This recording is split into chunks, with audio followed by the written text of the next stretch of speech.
skipping over sad songs. My boots made my feet ache, but I keep them on for courage. The house smells like Jiffy Pop and tomato soup, Mama's favorite. The tang and salt make my skin itch. I scratch at the rising bumps on my forearms, but there is no relief, only more allergy to this part of me. Mama is dozing in her recliner, waiting for the late news to announce the flood stages and her lotto numbers. When you can see the Mississippi out your windows, flood stages are your religion. And when you can't imagine how to dig yourself out of your hole, you put your faith in the Powerball. On the screen, a retrospect from that summer shows houses flooded past their roofs, land stripped of crops, and schools ruined. The National Weather Service claims the Great Flood of 1993 was extraordinary. It's considered the most costly and devastating flood in modern U.S. history. The many record river levels, people displaced, crop and property damage, and its length exceeded all previous U.S. floods. The voice is cheerful, as if it's a sunny weather forecast rather than the Mississippi's destruction. The bumps on my arms swell to hives. I drag my bags in from the car, and the weight of them feels useful. If I just keep moving, I won't have to think.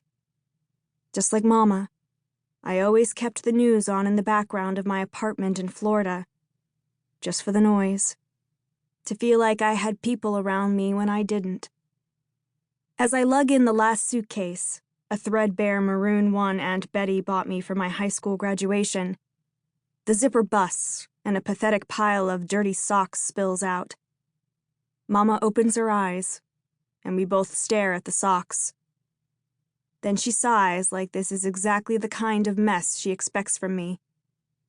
"Be careful with my girls out there, Laura," she says instead of hello. "Y'all haven't been properly introduced yet." "Girls?" "My girls, the chickens." "Those yours?" "Yep. Oh, they're sweet girls. Fresh eggs every morning. You'll see." I nod at the prospect and go to my room. It's the second one on the left from the kitchen. Down our trailer's narrow hall. My veins buzz from too much coffee. Black paint chips flake off as I open and close dresser drawers and toss in my stuff. A pale pink peeks through the laminate.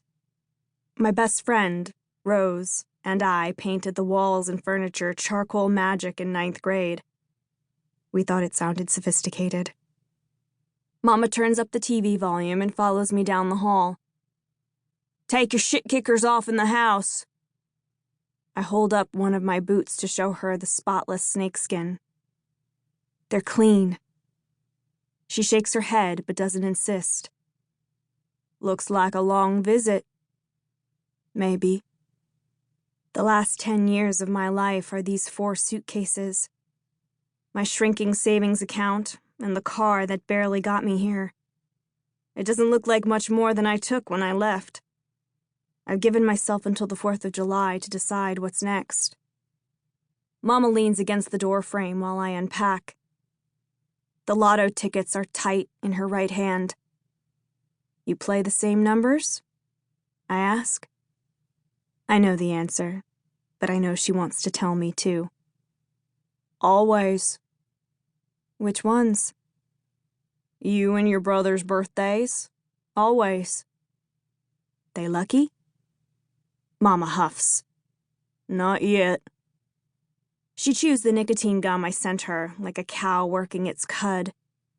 Her face is rounder since she quit smoking. Her creamy skin is healthier, and there is a flush to her cheeks. She smooths her purple-striped blouse and black jeans to have something to do with her hands besides squeeze the tickets. I've come home unannounced and caught her wearing the clothes I sent.